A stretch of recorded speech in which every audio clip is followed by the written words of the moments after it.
नमस्कार। Good evening. एक नए एपिसोड के साथ मैं हाजिर हूँ आपकी सेवा में। आज हम बात करेंगे जैसा कि इलेक्शंस के बारे में। जैसा कि आप सबको मालूम है, इलेक्शन डिक्लेयर हो गए और 4 जून को इसके नतीजे आएंगे, रिजल्ट आएंगे और 7 फेज में इलेक्शन होगा। अलग अलग राज्यों के अलग अलग डेट्स आई हैं। कहीं पे 4 चरण में हो रहा है, कहीं 2 चरण में, कहीं 7 चरण में, कहीं 6 चरणों में। जिसकी डिटेल आपने न्यूज़पेपर वगैरह में पढ़ ली होगी, टीवी पे देख लिया होगा। और बहुत सारी पार्टियों ने अपने कैंडिडेट डिक्लेयर कर दिए हैं। कांग्रेस ने भी, बीजेपी ने, बाकी पार्टियों ने भी। और इस क्रम में रैलियां भी शुरू हो चुकी है।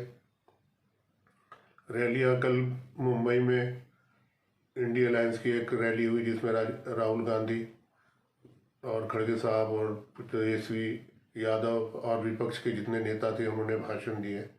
उसमें से कई कंट्रोवर्सी एक उबाई है। शक्ति को ख़त्म करने की बात राहुल गांधी ने कही है। अब इसकी इंटरप्रिटेशन की जा रही है कि शक्ति कौन, किसकी शक्ति ख़त्म करने वाले हैं। परंतु उन्होंने साथ में बोल दिया हिंदू धर्म की शक्ति है और उस शक्ति से वो लड़ रहे हैं। तो जिसको मोदी जी ने बहुत करारा जवाब दिया है और कहा है कि हमारे यहाँ पे शक्ति की पूजा की जाती है और महिलाएं जो है, हमारी मातृशक्ति जो है वो शक्ति का अवतार है। और ये सरासर जो है देश की महिला शक्ति का, मातृशक्ति का अपमान है और हिंदू धर्म का अपमान है। तो शायद राहुल गांधी को जो लोग लिख के देते हैं वो इंग्लिश और हिंदी के अनुवाद में, शायद मेरा ऐसा मानना है कि वो पावर बोलना चाहते होंगे, लेकिन उन्होंने हिंदू धर्म यूज़ किया।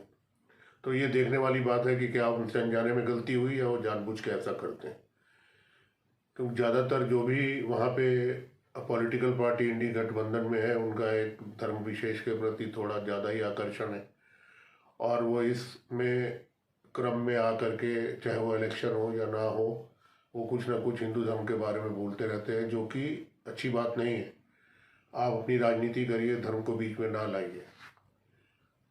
और मेरा ऐसा मानना है कि धर्म जो है, ज़्यादातर लोग ये बोलते हैं कि धर्म आपका व्यक्तिगत मामला है। अगर धर्म व्यक्तिगत मामला होता तो फिर इसका जो है सब लोग जो है जल से जुलूस ना निकालते, धर्म वाले चाहे किसी भी धर्म के हो।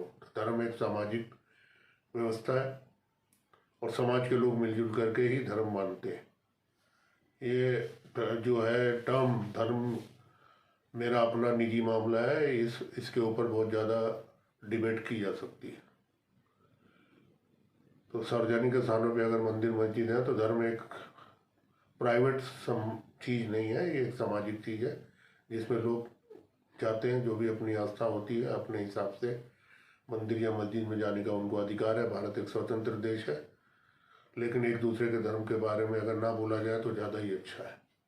आप चुनाव लड़ें, अपनी पॉलिसीज़ पे लड़ें। जनता को अगर आप पे पॉलिसीज़ पे विश्वास होगा और उस पर आपको दम होगा तो आप जो है चुनाव जीत के देश की सेवा कर सकते हैं, अगर आप चाहते हैं तो। इसी बीच चुनाव आयोग ने जो है काफ़ी सारे राज्यों के सचिव, गृह सचिव और डीजीपी का चेंजेस कर दिए, जो कि हमेशा किया जाता है।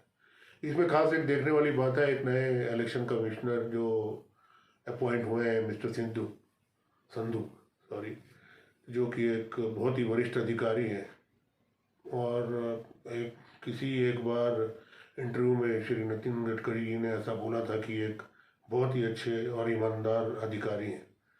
उनको इलेक्शन कमीशन में लाया गया है और उन्होंने काफ़ी आने वाले टाइम में काफ़ी, जिसको बोलते हैं कड़े डिसीजन लेने वाले हैं वो, और उन्होंने दिखा भी दिया है इनकी टीम ने। बाकी जो हमारे चीफ इलेक्शन कमिश्नर हैं और बाकी जो तीसरे अफसर हैं, उन लोगों ने मिलके, तो एक तो ये इलेक्शन की बात हो रही है और दूसरी तरफ इलेक्टोरल बॉन्ड की बात हो रही है। उसमें भी दिन पर दिन खुलासे आए जा रहे हैं। जो कांग्रेस पार्टी कल तक तीसरे या चौथे नंबर पे आ रही थी लिस्ट में, आज वो दूसरे नंबर पे आ गई। करीब जो है भारतीय जनता पार्टी पहले नंबर पे है इलेक्टोरल बॉन्ड्स के चंदा रिसीव करने में। फिर उसके बाद कांग्रेस पार्टी है तीसरे नंबर पे, तृणमूल कांग्रेस है, बीआरएस है, डीएमके है। तो जो भी पॉलिटिकल पार्टीज है, जो काफ़ी शोर शराबा हो रहा था, उस शोर शराबे के बीच में ये पता लगा है कि सिर्फ बीजेपी नहीं, बाकी सारी लोगों को भी चंदा मिला है। एक विपक्ष ये बोल रहा है कि ये जो है उगाही है ईडी का, सीबीआई का, और उससे छापा डालते हैं और फिर उगाही कर लेते हैं। लेकिन सोचने वाली बात है, आप सबको मालूम है कि अगर कोई आदमी रिश्वत देता है तो चेक से नहीं देता, या जो रिश्वत लेता है वो चेक से नहीं लेता। तो इलेक्ट्रल बॉन्ड एक वाइट ट्रांजेक्शन है, वाइट में, इसमें कोई ब्लैक में ट्रांजेक्शन नहीं। तो अगर वो ये बोल रहे हैं कि वो इलेक्ट्रल बॉन्ड ले लेते हैं, और तो इलेक्ट्रल बॉन्ड अगर कोई आदमी दे रहा है तो वो छुपा के देना होता, तो ये वाइट में क्यों देता? अगर मैंने आपको तंग किया या गवर्नमेंट आपको तंग कर रही है और आपसे रिश्वत मांग रही है, तो रिश्वत तो काले धन में ही आती है। तो उसकी डिटेल में जाके उसकी राजनीति ज़्यादा हो रही है, और ऐसा लग रहा है कि जो लोग इसको काफ़ी उछाल रहे थे सुप्रीम कोर्ट में, और कल 2-3 दिन के अंदर अंदर 36 घंटे का टाइम दिया है, एक्चुअल में केवाईसी नंबर वगैरह मिलने के बाद एग्जैक्ट पता लग जाएगा कि किस आदमी ने किस पार्टी को चंदा दिया है, या किस कंपनी ने किस पार्टी को चंदा दिया है, उसकी डिटेल भी सामने आ जाएगी। तो इससे मालूम पड़ जाएगा कि भाई एक्चुअल सिचुएशन क्या है। ये 20,000 करोड़ है, कोई 16,000 करोड़ बोल रहा है, कोई कुछ बोल रहा है, एक अमाउंट आ रहा है। तो मीडिया में अलग अलग बातें आ रही हैं, लेकिन एग्जैक्ट रिपोर्ट तो जब तक एसबीआई नहीं देती केवाईसी कि ए का पैसा बी के पास गया या बी का पैसा सी के पास गया, कौन सी कंपनी ने बीजेपी को चंदा दिया, कौन सी कंपनी ने किसको दिया, आधी अधूरी रिपोर्ट्स आ रही। तो मेरे ख्याल से लोगों को इसका इंतजार करना चाहिए, क्योंकि चुनाव तो बिना पैसे के लड़ा नहीं जाता। और इसमें भी सब, जैसा कि गवर्नमेंट का कहना है, अरुण जेटली स्वर्गीय श्री, उन्होंने ये बात बोली थी कि काला धन समाप्त करना है। और कल परसों निर्मला सीतारमण जी का भी स्टेटमेंट आया है कि this is one of the step. एक रास्ता है, ये पहला रास्ता है ब्लैक मनी को ख़त्म करने का, ये सोल्यूशन नहीं। तो शायद आने वाले टाइम में मेरे को ऐसा लगता है कि सारी पार्टियों को मिलकर बैठना चाहिए और इसके ऊपर बात करनी चाहिए और एक इसका सोल्यूशन निकालना चाहिए, क्योंकि चुनाव में पैसा खर्च होता है, ये सबको मालूम है, और पैसे के बिना चुनाव लड़ा नहीं जाता। ये पैसा कहाँ से आता है, इसके बारे में ट्रांसपेरेंसी हो तो ज़्यादा अच्छा है। इसके अलावा अब रैलियाँ शुरू हो गई हैं गवर्नमेंट के, अब कोई पॉलिसी होगी नहीं क्योंकि आचार संहिता लागू हो चुकी है। अलग अलग दल जो है अपनी अपनी रणनीति बना रहे हैं। बिहार में भी 40 सीटों का प्रावधान कर दिया गया है, कैसे कैसे बंटवारा होगा।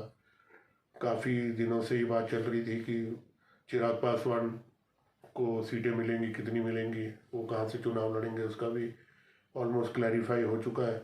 उनकी सीटें आ गई हैं, लेकिन उनके चाचा जो है उनको कोई सीट नहीं दी गई है। तो देखते हैं आगे आने वाले टाइम में क्या होता है।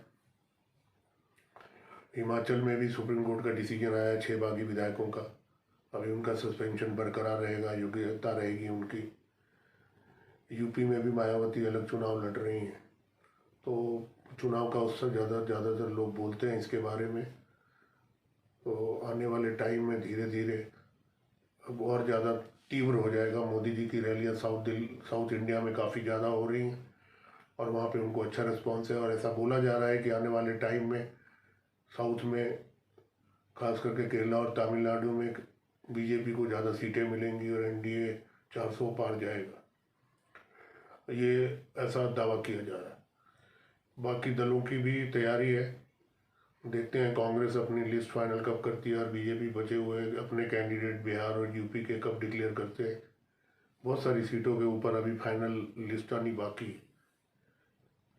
तो आप बने रहिए हमारे साथ। इलेक्शन की ग्राउंड रिपोर्ट भी हम आपको दिखाएंगे बहुत जल्दी। डायरेक्ट फील्ड से आपको रिपोर्टिंग होएगी और वहाँ से आपको बताया जाएगा।